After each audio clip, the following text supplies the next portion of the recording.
খুৰাই অন্তৰৰ লগত মিলি একো প্লেনিং কৰি থকা নাইতো। তুমি সন্তান সম্ভৱা বুলি মিছা কথা কৈ যি ডাঙৰ খেল খেলিলা তাতেই বুজা গ'ল।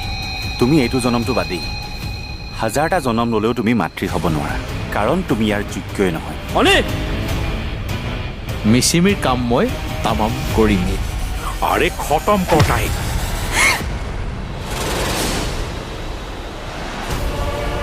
যেতিয়ালৈ ৰূপ এই পৃথিৱীত জীয়াই আছে মোৰ মিচিমিক কোনেও একো কৰিব নোৱাৰে। ইমান দিনে মই তোৰ ভাই হৈ অভিনয় কৰি আছিলো, আমাক তোৰ আৰু কোনো প্ৰয়োজন নাই।